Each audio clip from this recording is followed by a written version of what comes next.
नमस्कार दोस्तों, मैं रोहित सिंह कुशवाहा आपका स्वागत करता हूं अपने यूट्यूब चैनल में। दोस्तों, हम लोग मध्य प्रदेश से जुड़े हुए कुछ इम्पॉर्टेंट फैक्ट्स देख रहे थे, तो उसी सीरीज़ को आगे बढ़ाते हैं आज के वीडियो में। मध्य प्रदेश के सबसे लंबे राजमार्ग का नाम बताइए। तो ये है स्टेट हाईवे 19, SH 19। और मध्य प्रदेश से सबसे लंबा जो नेशनल हाईवे गुजरता है वो है नेशनल हाईवे 44।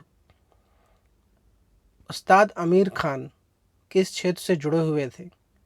तो ये बॉलीवुड वाले आमिर खान नहीं है, ये ख्याल गायन से जुड़े हुए थे और इनका भी ये स्वर्गवास हो चुका है और ये इंदौर से बिलोंग करते थे। मध्य प्रदेश में ऑल इंडिया रेडियो के कितने स्टेशन हैं? ये हैं 5। और सबसे पहला जो रेडियो स्टेशन बना खुला था वो इंदौर में खुला था। तेजा जी का मेला कहाँ आयोजित किया जाता है? ये है गुना के बेहमाबाद में। लाख कला मध्य प्रदेश के किस क्षेत्र में प्रसिद्ध है? ये है निमाड़ क्षेत्र। मैंने बताया था कि जो खंडवा खरगोन वाले जो इलाके हैं वो निमाड़ी वहाँ बोली जाती है और वो क्षेत्र निमाड़ कहलाता है। और लाख जो होता है ये पेड़ से प्राप्त किया जाता है और लाख की चूड़ियाँ भी बनती हैं। अलाउद्दीन संगीत समारोह किस स्थान पर होता है? तो ये होता है मैहर में, और मैहर आता है सतना ज़िले में। और मैहर में माँ शारदा का मंदिर भी है, जो कि शक्ति की जो 51 शक्तिपीठ हैं उनमें से एक है माँ शारदा का मंदिर मैहर में। मध्य प्रदेश के उस विशिष्ट चरित्र का नाम बताइए जिन्हें भारतीय आत्मा के रूप में जाना जाता है। इसका जवाब है माखनलाल चतुर्वेदी। और माखनलाल चतुर्वेदी विश्वविद्यालय मध्य प्रदेश की राजधानी भोपाल में स्थित है। ये पत्रकारिता का विश्वविद्यालय है। बधाई किस क्षेत्र का प्रसिद्ध नृत्य है? तो ये है बुंदेलखंड का। बधाई नृत्य भी है और बधाई गीत भी है। और बुंदेलखंड वाला जो क्षेत्र है उसमें आपको सागर, टीकमगढ़, आगरमालवा कह रहा हूँ, निवाड़ी, ये सारे जो छतरपुर, ये सारे ज़िले आते हैं। और इसमें आपको झांसी का बांदा, ये जो यूपी वाले ज़िले हैं वो भी इसमें आते हैं। तो बुंदेलखंड में बुंदेली भाषा बोली जाती है। खम्ब स्वांग किस आदिवासी समूह द्वारा किया जाता है? ये है कोरकू जनजाति द्वारा।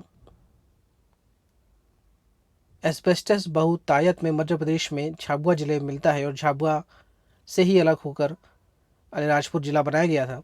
और झाबुआ और अलीराजपुर जो है वो गुजरात से अपनी सीमा साझा करते हैं। उस जिले का नाम बताइए जहाँ उद्योगों की संख्या सबसे ज़्यादा है। ये है धार।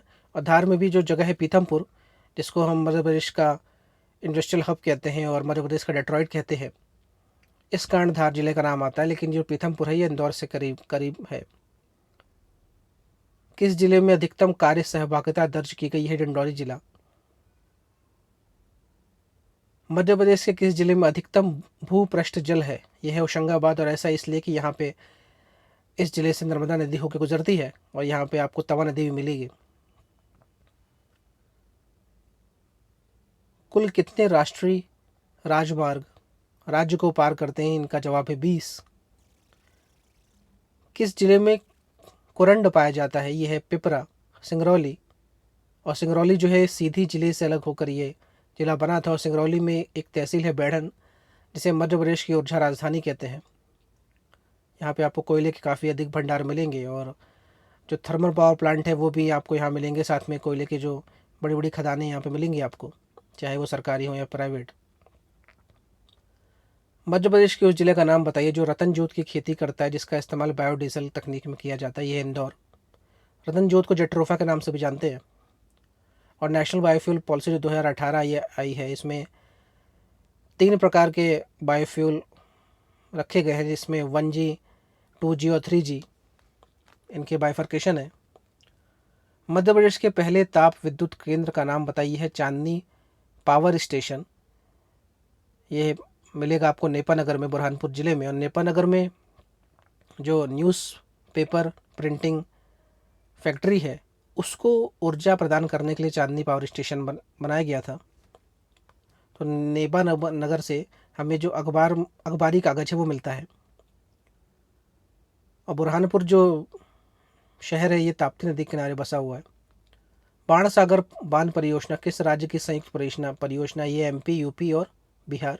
ये जो बांध बना है ये सोन नदी पर बना है और सोन नदी मध्य प्रदेश के अमरकंटक से निकलकर उत्तर प्रदेश होते हुए फिर बिहार जाती है और बिहार में पटना के पास गंगा नदी में मिलती है। एकलव्य पुरस्कार किस क्षेत्र में दिया जाता है? यह है खेल के क्षेत्र में, अंडर 19 जो खिलाड़ी होते हैं उनको मिलता है। मध्य प्रदेश का कौन सा गांव बायोमास से बिजली बनाने वाला पहला गांव बना है? यह है करस गांव बैतूल का। भोपाल की रहने वाली वर्षा वर्मा ने 2014 एशियाई खेलों में कांस्य पदक जीता था, वह किस खेल से जुड़ी हैं? यह है शूटिंग।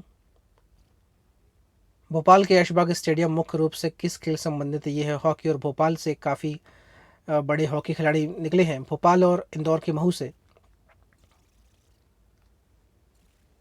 मध्य प्रदेश के उस हॉकी खिलाड़ी का नाम बताइए जो बाद में पाकिस्तान की हॉकी टीम का कप्तान बना, उनका नाम है लतीफ़ अनवर। मध्य प्रदेश का दक्षिणी जिला कौन सा है? बुरहानपुर। और जैसा कि मैंने बताया कि ताप्ती नदी के किनारे बसा हुआ है और बुरहानपुर महाराष्ट्र से अपनी सीमा लगाता है। आदिवासी आबादी किस जिले में सबसे अधिक पाई जाती है? झाबुआ, और यहाँ पे आपको भील जनजाति मिलेगी। तवा नदी किस प्रमुख नदी की सहायक नदी है? यह है नर्मदा। और तवा डैम आपको होशंगाबाद में मिलेगा। मध्य प्रदेश राज्य में सबसे कम तापमान किस स्थान पर दर्ज किया गया? तो जो स्थान सबसे ज़्यादा ऊंचाई पे होगा वहीं दर्ज किया जाएगा। तो ये हमारे मध्य प्रदेश का इकलौता हिल स्टेशन पचमढ़ी है। यहाँ पे सबसे कम तापमान दर्ज किया जाता है ठंडी के मौसम में। मध्य प्रदेश में चौमासा नाम का प्रयोग किस मौसम के लिए किया गया है? यह है सर्दी के लिए, क्योंकि ये 4 महीने तक चलती है सर्दी। मध्य प्रदेश की कौन सी नदी अपने अधिकांश मिट्टी के कटाव के लिए जिम्मेदार है? यह है चंबल नदी। और चंबल नदी जो है ये इंदौर की महू तहसील से निकलती है और मध्य प्रदेश का पश्चिमी हिस्सा के बॉर्डर बनाते हुए फिर ये उत्तरी हिस्से के बॉर्डर बनाती है और बाद में फिर यमुना में मिल जाती है। एक तरह से मध्य प्रदेश और राजस्थान की बॉर्डर भी चंबल नदी बनाती है और इटावा के पास जाके यमुना में मिल जाती है। यमुना फिर प्रयागराज यानी इलाहाबाद में गंगा से मिलती है। तो ये जो नदी है ये जब ढाल में बहती है तो अपने साथ बहुत सारी मिट्टी बहा कर ले जाती है, जिसके कारण गली इरोजन होता है और काफ़ी बड़े बड़े गड्ढे बन जाते हैं, इन्हें बीहड़ कहते हैं। और बीहड़ जो है, जो कि भिंड मुरैना में आपको मिलेगा, ये डकैतों के लिए काफ़ी बदनाम रहा है। यहाँ पे कई सारे डकैतों ने अपनी पनाह ली थी और काफ़ी समय तक पुलिस प्रशासन को परेशान किया। फिलहाल अब चंबल वाले क्षेत्र में या जो बीहड़ वाले क्षेत्र है उसमें ऐसा कोई डकैती वाला कॉन्सेप्ट नहीं बचा है। किस नदी को मध्य प्रदेश की गंगा के रूप में जाना जाता है? यह है बेतवा। बेतवा जो निकलती है रायसेन के कुमरा गांव से निकलती है और ये जाके यमुना में मिल जाती है। शिप्रा नदी किस स्थान से निकलती है? यह है काकड़बर्डी पहाड़ी और उज्जैन शिप्रा नदी के किनारे बसा हुआ है और उज्जैन में सिंहस्थ वाला जो कुंभ होता है वो लगता है। भारत के किस राज्य में अधिकतम संख्या में नदियां बहती हैं? मध्य प्रदेश में, इसलिए मध्य प्रदेश को नदियों का मायका भी कहा जाता है। और दो बड़ी जो नदियां मध्य प्रदेश की हैं वो हैं नर्मदा और ताप्ती, और ये दोनों पश्चिम में बहने वाली नदियां हैं। सम्राट अशोक सागर परियोजना किस नदी पर बनाई गई है? ये हलाली नदी पे। और हलाली नदी जो है ये बेतवा की सहायक नदी है और यहीं पे हलाली डैम भी आपको मिलता है। मध्य प्रदेश के नवीनतम राष्ट्रीय उद्यान का नाम बताइए। है ओमकारेश्वर राष्ट्रीय उद्यान खंडवा में। और ओमकारेश्वर में ज्योतिर्लिंग है। मध्य प्रदेश में 2 स्थान पर ज्योतिर्लिंग है, एक तो ओमकारेश्वर खंडवा जिले में और एक है उज्जैन में महाकालेश्वर। माधव राष्ट्रीय उद्यान किस जिले में पड़ता है? ये पड़ता है शिवपुरी जिले में। डायनासोर जीवाश्म राष्ट्रीय उद्यान किस जिले में स्थापित किया जाना प्रस्तावित है? यह धार जिले में। और जब आप इंदौर से मांडू की ओर जाएं तो रास्ते में आपको इसकी लोकेशन मिलती है।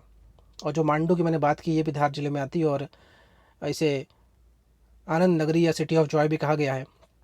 और जो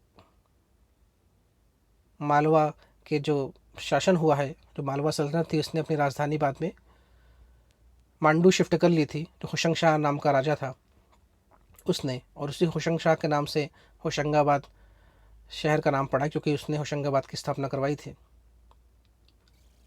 अधिकतम कृष्ण मृग यानी ब्लैक बक्स मध्य प्रदेश के किस राष्ट्रीय उद्यान में पाई जाती हैं? सतपुड़ा राष्ट्रीय उद्यान।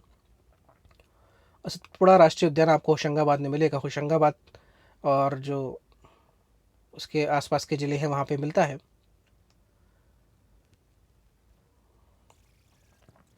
सैलाना पक्षी अभ्यारण्य किस पंछी के संरक्षण के लिए स्थापित किया गया? यह है खरमोर पक्षी। तो सैलाना पक्षी अभ्यारण्य आपको रतलाम जिले में मिलेगा। तो दोस्तों, ये रहे मध्य प्रदेश से जुड़े कुछ इंपॉर्टेंट फैक्ट्स। बाकी फैक्ट्स हम अपने अगले वीडियो में देखेंगे। तब तक के लिए धन्यवाद। जय हिंद।